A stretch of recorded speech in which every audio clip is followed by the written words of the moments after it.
Hello friend.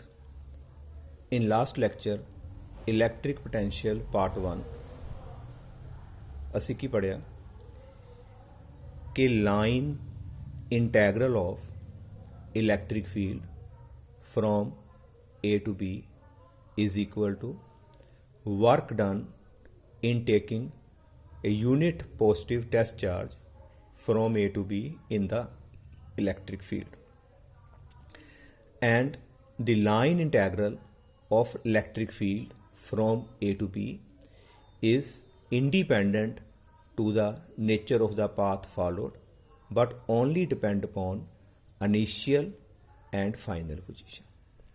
ਅਸੀਂ ਬੇਟਾ charge ਨੂੰ A ਪੁਆਇੰਟ ਤੋਂ B ਪੁਆਇੰਟ ਤੇ ਖੜਿਆ ਸੀ, ਜਿਸ ਤਰ੍ਹਾਂ ਬੇਟਾ ਇਹ ਡਾਇਗਰਾਮ ਮੈਂ ਥੱਲੇ ਦੁਬਾਰਾ ਬਣਾਈ ਹੈ। ਚਾਰਜ ਸਾਡਾ ਬੇਟਾ ਓਰੀਜਨ ਤੇ ਪਿਆ, ਇਹ ਸਾਡਾ ਰੈਕਟੈਂਗੂਲਰ ਫਰੇਮ ਹੈ OXYZ, ਤੇ ਚਾਰਜ ਤੋਂ ਰੇਡੀਅਲੀ ਆਊਟਵਰਡ ਇਲੈਕਟ੍ਰਿਕ ਫੀਲਡ ਜਿਹੜਾ ਹੈ ਹਰ ਡਾਇਰੈਕਸ਼ਨ 'ਚ ਲੱਗੇਗਾ।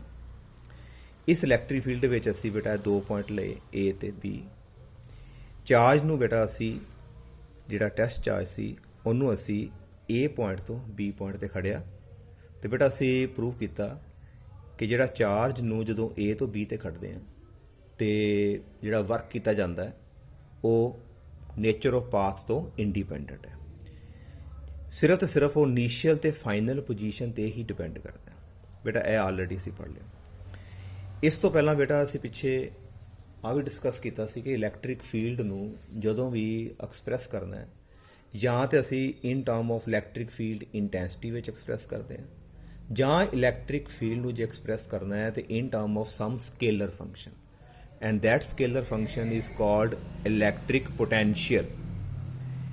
ਬੇਟਾ ਜਿਹੜੀ ਇਕੁਏਸ਼ਨ 'ਚ ਆ ਦੋ ਟਰਮਸ ਜਿਹੜੇ ਤੁਹਾਡੇ ਕੋਲ ਆ ਰਹੀਆਂ ਜਿਨ੍ਹਾਂ ਵਿੱਚ ਮਾਈਨਸ ਹੈ, ਜਿਨ੍ਹਾਂ ਨੂੰ ਧਿਆਨ ਨਾਲ ਦੇਖਿਆ ਜਾਵੇ ਬੇਟਾ ਇਹ ਪੂਰਾ ਸਕੇਲਰ ਹੈ, because charge is a scalar and ਜਿਹੜਾ ਡਿਸਟੈਂਸ ਹੈ ਬੇਟਾ ਆ ਵੀ ਸਕੇਲਰ ਹੈ, ਇਹ ਕੌਨਸਟੈਂਟ ਹੈ।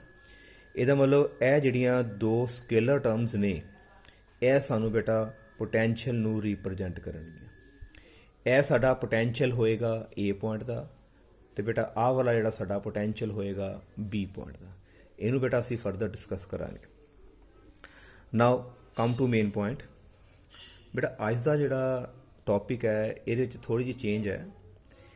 ਕੱਲ੍ਹ ਨੂੰ ਅਸੀਂ ਜਿਹੜਾ ਫਸਟ ਲੈਕਚਰ ਪਾਰਟ 1 'ਚ ਪੜ੍ਹਿਆ ਕਿ ਜਿਹੜਾ ਸੋਰਸ ਚਾਰਜ ਹੈ ਉਹ ਸਾਡਾ ਓਰੀਜਨ ਤੇ ਹੈ, ਤੇ line integral of electric field ਤੁਸੀਂ ਕੈਲਕੂਲੇਟ ਕੀਤਾ, ਉਹ ਸਾਡੇ ਕੋਲ ਬੇਟਾ ਇਹ ਆਨਸਰ ਆਇਆ।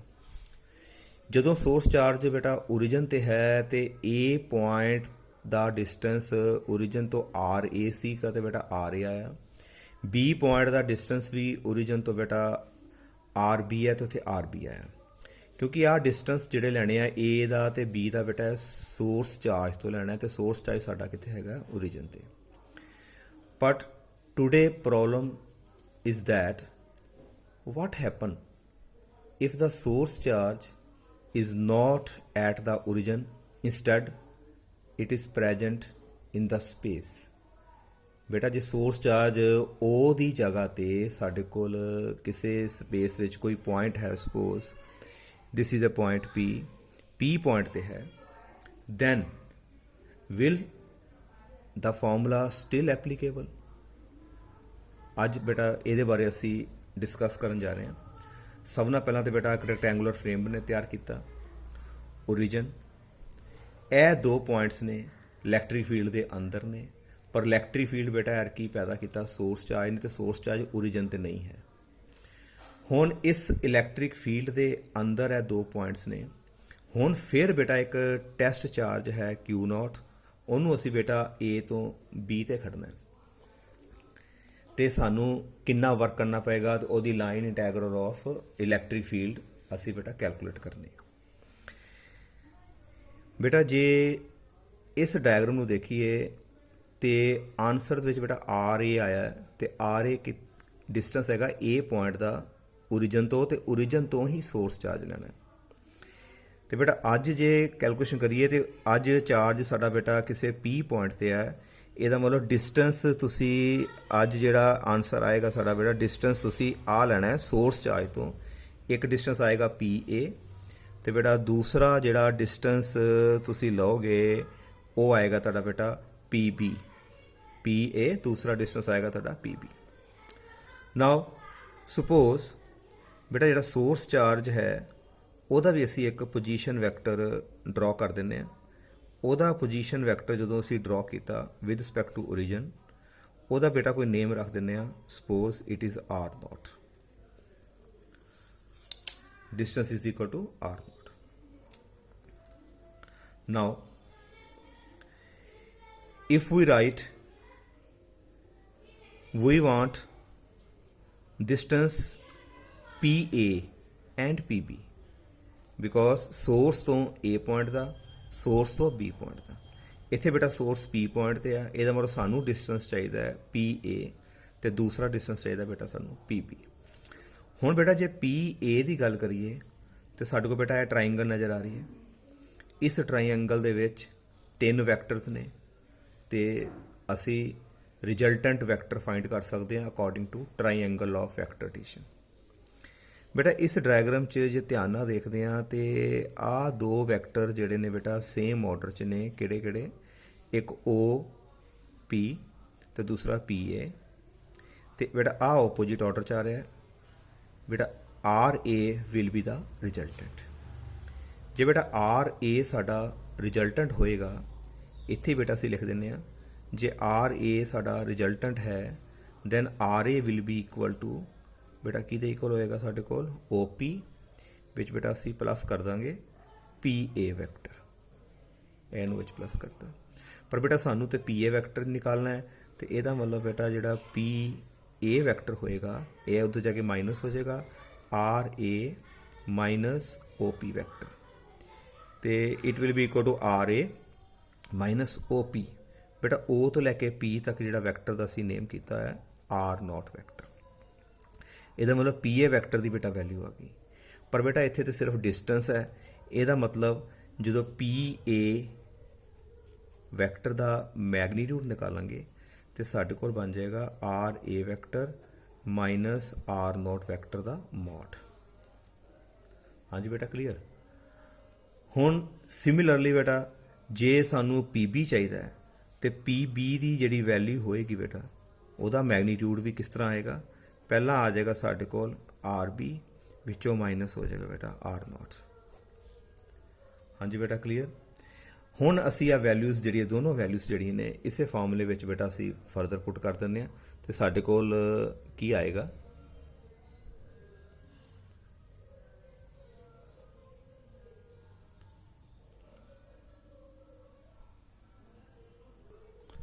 we get integration a to b e vector dot dl vector is equal to 1 over 4 pi epsilon naught q divided by बेटा p a ਦੀ ਵੈਲਿਊ ਭਰ ਦਿੰਦੇ ਆ। ਉਹ ਆ ਜਾਏਗੀ बेटा ਸਾਡੇ ਕੋਲ r a minus r naught the mod।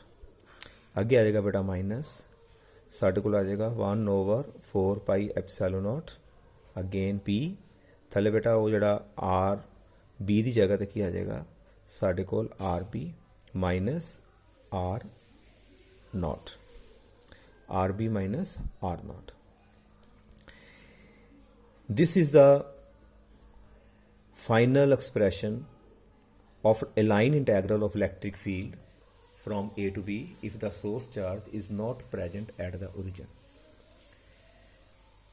बेटा जे source charge origin ते होए ਇਹਦਾ मतलब आर नॉट साढ़ा 0 हो जाएगा। जे आर नॉट 0 हो जाएगा तो बेटा सिंपल साढ़े कोल आर ए दा मॉड फिर दोबारा बेटा साढ़ा जिहड़ा पहला एक्सप्रैशन जिहड़ा तुहाडे कोल आ जाएगा। हाँ जी बेटा क्लीयर है। हुण जिहड़ा नैक्सट क्वेश्चन बेटा जिहड़ा असीं हुण डिस्कस करन जा रहे हैं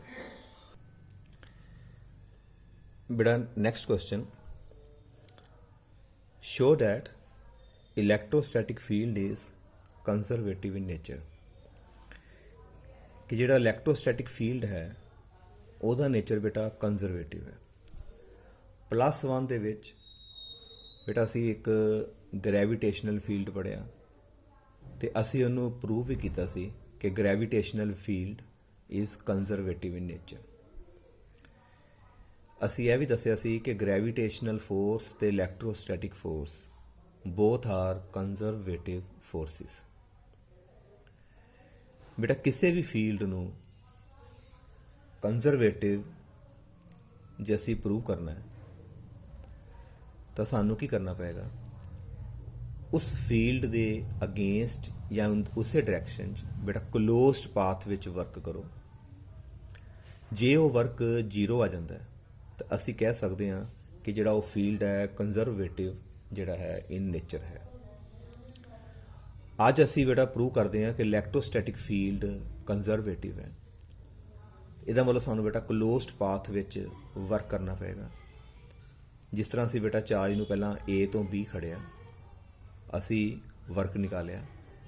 ਹੁਣ ਅਸੀਂ ਚਾਰਜ ਨੂੰ ਵਾਪਸ B ਤੋਂ A ਨਿਕਾਲ ਲਿਆਵਾਂਗੇ ਬੇਟਾ, ਅਤੇ ਉਹ ਪਾਥ ਅਸੀਂ ਚੇਂਜ ਕਰ ਦਾਂਗੇ ਅਤੇ ਦੇਖਾਂਗੇ ਟੋਟਲ ਵਰਕ ਨੂੰ ਪਲੱਸ ਕਰਕੇ। ਜੇ ਉਹ ਟੋਟਲ ਵਰਕ ਬੇਟਾ ਸਾਡਾ ਜ਼ੀਰੋ ਆ ਗਿਆ, ਇਹਦਾ ਮਤਲਬ ਹੈ ਕਿ ਇਲੈਕਟ੍ਰੋਸਟੈਟਿਕ ਫੀਲਡ ਹੈ ਉਹ ਕੰਜ਼ਰਵੇਟਿਵ ਇਨ ਨੇਚਰ ਹੈ। ਆਓ ਇਹਨੂੰ ਸਟਾਰਟ ਕਰਨ ਤੋਂ ਪਹਿਲਾਂ ਅਸੀਂ ਇਹਦੀ ਡਾਇਗਰਾਮ ਬਣਾਉਂਦੇ ਹਾਂ।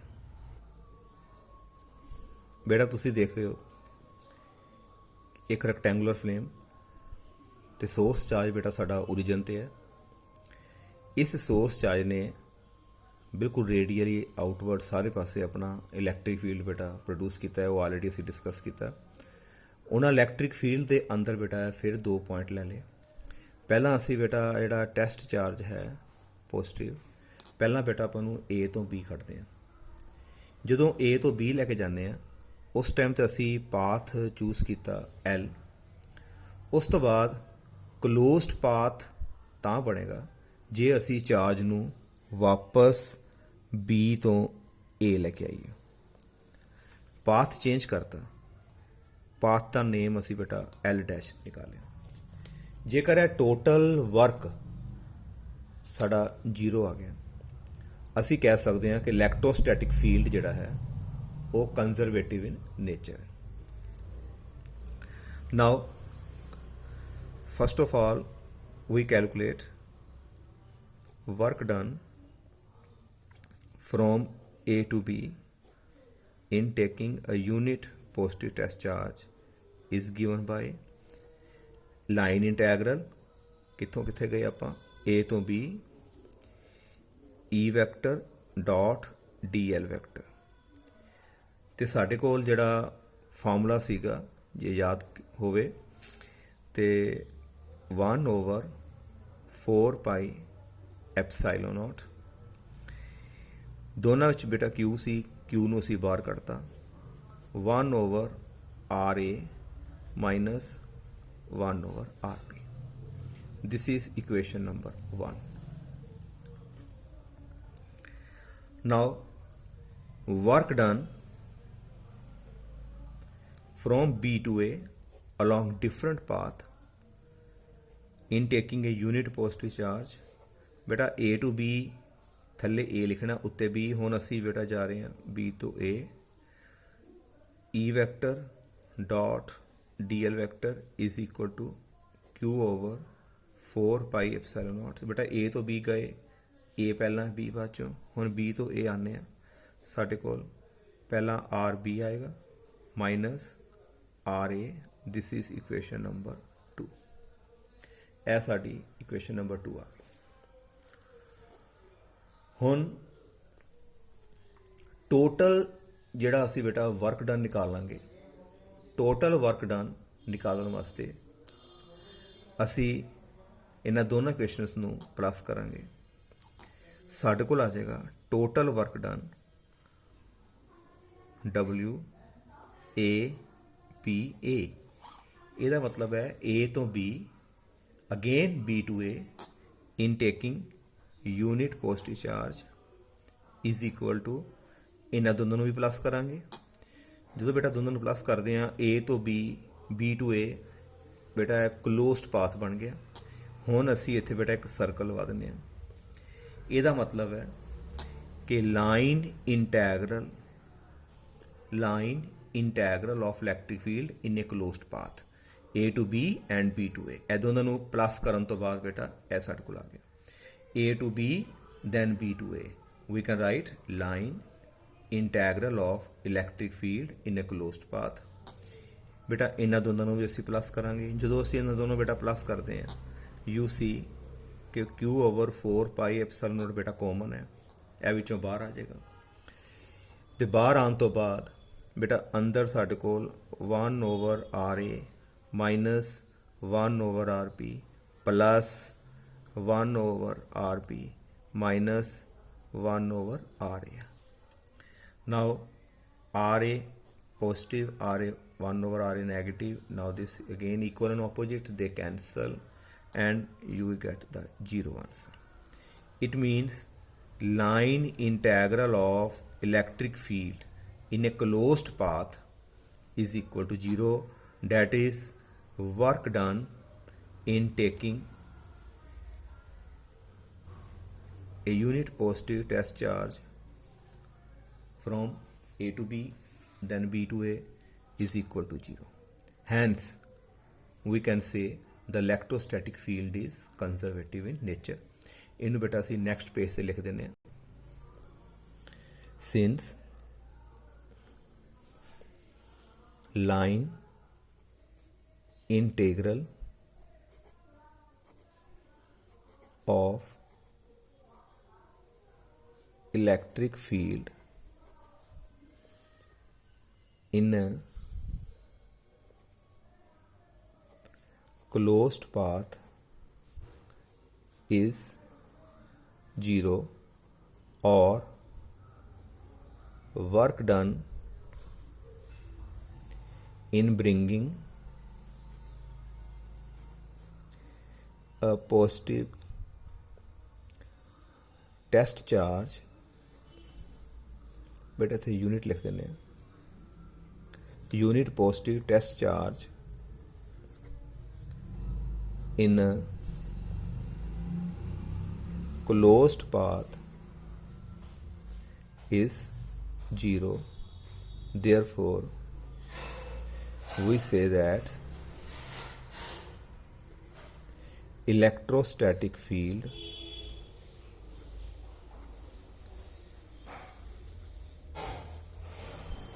is conservative in nature. Is conservative in nature. ਬੇਟਾ ਇਹ ਬਹੁਤ ਹੀ ਜਿਹੜਾ ਇੰਪੋਰਟੈਂਟ ਕੁਐਸਚਨ ਹੈ। ਇਹ ਤਕਰੀਬਨ ਐਗਜ਼ਾਮ ਦੇ ਵਿੱਚ ਬੇਟਾ 2 ਮਾਰਕਸ ਦੇ ਵਿੱਚ ਪੁੱਛਿਆ ਜਾ ਸਕਦਾ ਹੈ। ਆਈ ਹੋਪ ਕਿ ਤੁਹਾਨੂੰ ਬੇਟਾ ਕਲੀਅਰ ਹੋ ਗਿਆ। ਇਸ ਤੋਂ ਬਾਅਦ ਬੇਟਾ ਅਸੀਂ ਫਰਦਰ ਜਿਹੜਾ ਡਿਸਕਸ ਕਰਦੇ ਹਾਂ ਉਹ ਲੈਕਚਰ ਇਲੈਕਟ੍ਰਿਕ ਪੋਟੈਂਸ਼ੀਅਲ 3 ਹੋਏਗਾ।